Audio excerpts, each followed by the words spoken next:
صلوا عليه وسلموا تسليما اللهم صل وسلم وبارك عليه. Ngaji kitab Simtud-Duror yang akan pada disampaikan kalian beliau Al-Habib Abu Bakar bin Ali Bakil Waqtal Qaula Tarakan. Allahumma salli ala Sayyidina Muhammad wa ala ali Sayyidina Muhammad.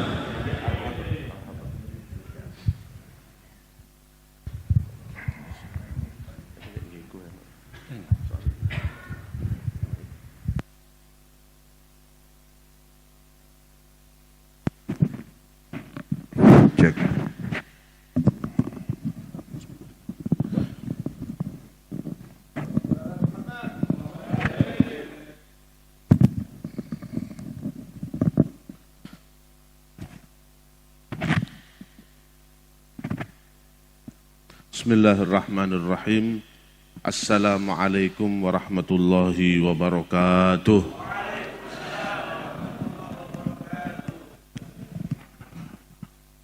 Alhamdulillah wassalatu wassalamu ala Rasulillah Sayyidina Muhammad ibn Abdullah wa ala alihi wa sahbihi wa man wala. Subhanaka la ilma lana illa ma 'allamtana innaka antal alimul hakim. Rabbi syrah li sadri wa yassir li amri wahlul 'uqdatam min lisani yafqahu qawli. Amin amin ya rabbal alamin. Amma ba'd. Sederek para rawuh jamaah al-mustarsyidin ingkang kawula mulyakaken, mugi-mugi kawula panjenengan sedaya tansah diparingi sehat wal afiat, barokah umur lan rezekine. Mugi-mugi hajatune akhirat diparingi gangsar. Lan mugi-mugi anak keturunan kawula panjenengan sedaya dados tiyang sing saleh lan salehah ingkang saged mungahaken manah kawula panjenengan sedaya dunya akhirat. Amin ya rabbal alamin. Niki saderenge kula terusaken maos kitabe wonten request saking Gus Ghufron. Napa niku Al-Habr? Al-Habr Al-Kutub Habib Abdul Qadir bin Ahmad Balfaqih. Al-Habr itu adalah istilah lama sebelum zamannya Nabi Muhammad SAW. Jadi sebelum datangnya Islam itu Al-Habr adalah suatu istilah, ya, satu istilah bagi ulama Yahudi. Ya, nanti kalau ada ulama Yahudi yang benar-benar alim itu dinamakan Al-Habr. Makanya dibilang orang dulu sampai ada dinamakan Ka'bul Ahbar. Nanti ada ahbar, ada habr, itu orang Yahudi yang alim, orang yang Yahudi, orang alim yang beragama Yahudi. Tapi setelah datang Islam itu kalimat mengalami perluasan makna. Jadi bukan orang Yahudi saja, tapi akhirnya dipakai dalam Islam itu orang yang betul-betul alim, zahir dan batin. Seperti ini Gusin sudah bilang sama saya barusan, tambahan ilmu bahwasanya orang Habr itu di istilah umat Islam adalah orang yang benar-benar alim, ya, bukan alim-aliman, ya, bukan alim YouTube, bukan alim Google, ya, tapi betul-betul alim ilmu zahir maupun ilmu batin. Nggih, ngertos nggih mana Al-Habr nggih.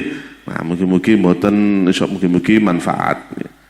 Kemudian kula terusaken fasale summa innahu sallallahu alaihi wasallam ba'da an hakamatil qudratu biduhurih wa intasharat fil aqwani lawami'u nurih tasabaqat ila radha'ihil murdi'at wa tawaffarat raghabati ahlul wujudi fi hadanati hadhihi dzat فنفذ الحكم من الحضرة العظيمة بواسطة السوابق القديمة بأن الأولى بتربية هذا الحبيب وحضانته السيدة الحليمة. Ini pasal khusus menjelaskan tentang kisahnya Halimah. Ini pasal itu mboten kuwala waos daya, cuman ringkese bahwasannya ketika Nabi Muhammad itu lahir sudah berbentuk bayi, itu banyak yang mau nanggung. Langit bumi itu berbondong-bondong untuk memiliki atau mengasuh bayi Nabi Muhammad SAW. Karena apa? Karena waktu itu ibunya sudah menyusui sebelumnya. Nah, jadi ini supaya jangan salah paham. Nabi Muhammad itu ketika lahir bukan langsung disusui oleh Siti Halimah. Jadi begitu Nabi Muhammad lahir itu masih sempat disusui oleh ibunya sendiri, Siti Aminah. Kemudian kenapa kok bisa sampai ke Halimah? Nah ini yang perlu dipahami. Kenapa bisa sampai ke Halimah? Karena orang-orang Arab terdahulu, ya, yang di luar Mekah, ya di perdesaan, di desa ngoten niku lho, itu punya gadah kahanan. Lah wonten sing dodolan di pasar, wonten sing dadi tukang, lah ngoten nggih. Wonten sing macam-macam kahane. Lah di antara kahanane ibu-ibu niki jasa menyusui. Ya, golek bayi, jasa menyusui, mangke dibayar. Jadi dari Bani Sa'ad itu, tempatnya Halimah itu kan desa di luar Mekah. Niku perempuan-perempuan Bani Sa'ad itu turun ke Mekah untuk nyari bayi supaya dapat uang. Jasa menyusui. Nah, saat ini lah wonten-wonten nah. Orang dulu karena butuh uang, turun dari Bani Sa'ad ke Mekah cari bayi. Nah, bayinya itu nanti disusui, mangke susu apa? Mangke napa niku dapat uang. Jadi pulang itu bawa bayi, bawa uang, beto bayi, beto uang. Kemudian singkat cerita, Siti Halimah ini sampai Mekah sama kawan-kawannya beserta suaminya. Sampai di Mekah itu cari bayi, sampai ketemu bayinya Nabi Muhammad SAW. Karena sebelumnya teman-temannya Halimah itu ketika mendapatkan bayi Nabi Muhammad ditanya, ini siapa namanya? Muhammad. Bapaknya ada? Enggak, ini yatim. Ditinggal, Pak. Lho napa? Yatim. Sopo sing badhe maringi napa? Maringi bayaran. Wong biasanya yatim iku napa? Diparingi diparingi sedekah orang yatim itu. Bukan malah ngasih sedekah karena orang dulu yang kerja itu banyaknya laki-lakinya. Kalau sudah yatim kadang-kadang miskin. Nah, di Indonesia aja kalau santunan anak yatim, rata-rata anak yatim itu ibunya miskin. Boleh zaman saat ini sing disantuni mboten anak yatim itu, tapi akeh sing nyantuni ibu itu anak ika. Nggih napa nggih? Wah, disantuni ibu itu anaknya ditinggal, Pak. Nah, kalau dulu ndak, kalau dulu itu kasihan, Pak. Anak yatim. Hanya ketika anak-anak ibu-ibu itu tadi lihat ini yatim ditinggal. Yatim ditinggal. Waduh, awak iki ape golek duit dadak nom ya anak yatim. Tambah soro. Akhirnya ketika sampai Halimah Sa'diyah melihat bayi Nabi Muhammad sama ceritanya, Pak. Waduh, niki yatim. Musyawarah ambek bojone. Ya napa niki yatim? Wis aja wis wong awak nang kene golek duit kok mulai beto bayi gak beto duit, tambah melarat iki. Subhanallah. Sampai begitu Siti Halimah itu. Akhirnya ditinggal bayi Nabi Muhammad. Sempat ditinggal itu Nabi Muhammad oleh Halimah. Ditinggal, nyari bayi yang lain. Kemudian sampai keliling Mekah gak oleh bayi. Subhanallah, ini kudrahnya Allah Ta'ala. Rencang-rencangnya sedoyo sampun beto bayi. Wangsul usian.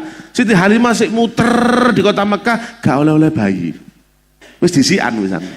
Nah, kemudian singkat cerita, Siti Halimah itu ngomong mbek bojone, wis daripada mulai gak beto bayi, wis dijukuk ae arek yatim. Sampai Siti Halimah itu napa? Kula niki ketika saya ngambil Nabi Muhammad, tidak ada alasan kecuali saya tidak mendapatkan bayi selain Muhammad. Allahumma sholli ala Muhammad. Jadi wis daripada gak beto napa-napa, asan beto lebih baik beto sampai berdoa. Mudah-mudahan insyaallah asa an yaj'alallahu fihi lanal barakah. Mudah-mudahan angsal barokah saking bayi itu, modelnya bayi itu barokah. Akhirnya balik malih, Pak. Setelah puter-muter keliling tidak dapat bayi, balik lagi ngambil bayi yang Nabi Muhammad SAW. Nah di sini letak mukjizatnya Nabi Muhammad SAW. Fasyahadat fi tariqiha min gharibil mu'jizat wa ma dallaha ala annahu asyraful mahlukat. Faqad atat wa syarifuha wa atanuha dhaifatan wa raja'at wa huma lidawabil qafilati yasbiqun. Pertama, mukjizat yang keajaiban ya yang dialami oleh Siti Halimah ketika Nabi itu dibawa oleh Siti Halimah, kan katanya karena orang itu ndak makan. Biasanya lek wong nyusoni niku lek kudu mangane kudu tepak nggih. Kudu cukup. Lek mangane gaben tok bendino gak metu banyu susu banyu susune. Nah, Halimah ini miskin, nggak punya uang, makannya sedikit sehingga keluar air susunya itu sedikit. Tapi begitu Nabi Muhammad Shallallahu Alaihi Wasallam dipangku langsung loh Pak, detian loh, bukan 1 jam 2 jam. Begitu pas langsung dipangku bayi Nabi Muhammad, langsung susune bancar. Allahumma sholli ala Muhammad. Waktu itu Siti Halimah juga bawa bayi juga, karena orang kalau menyusui kan punya bayi. Masa kok nggak duwe bayi sok nyusoni? Ya lek sampean. Bayi mesti nyusu kan, harus keluar air susunya. Kalau tidak ada susunya ya tidak bisa nyusu bayinya. Nah kemudian begitu dipangku Nabi Muhammad itu nyusu sama Siti Halimah sampai warak dilepas. Habis itu saudaranya satu susuan, anaknya Halimah sendiri disusui sampai kenyang. Waduh, ini keajaiban ini, kok tumben saya tidak makan banyak tapi susunya banyak, air susunya banyak, subhanallah. Akhirnya wis berangkat. Itu asalnya ontanya wa atanuha dhaifatan, artinya ontanya itu lemah. Ya, kelinu kayak iso melayu. Tapi begitu ditunggangi Nabi Muhammad sallallahu alaihi wasallam, itu ontanya lari, Pak. Padahal Siti Halimah ini ketinggalan rombongan. Rombongannya sudah dapat bayi dulu, jalan dulu. Nah, tapi ketika bawa Nabi Muhammad itu tunggangannya, ya Siti Halimah itu bisa nututi rombongan. Kaget rombongan. Loh, Halimah sampai lah telat. Loh kok iso cepet sampai ini? Padahal untungnya sampai kelunak, enggak tahu.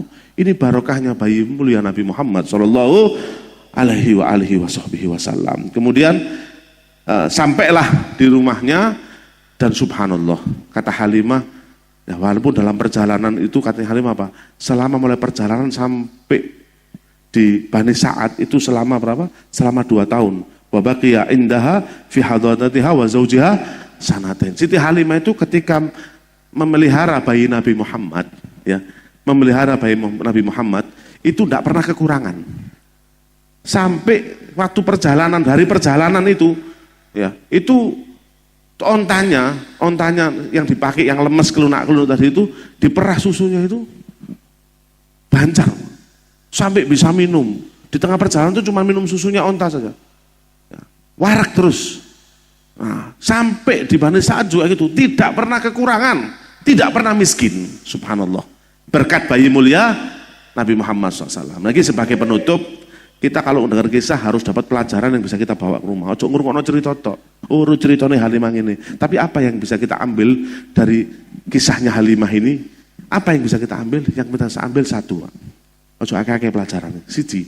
Kenapa? Siti Halimah itu. Nah, jenengan anak sedaya duwe kahanan sih. Kerja napa mboten? Masa ada sing nganggul dong mriki? Mboten nggih. Kita semua kerja. Kita ini keluar dari rumah. Niatnya sama kayak niatnya Halimah, golek duit. Ngene nggih. Golek harta.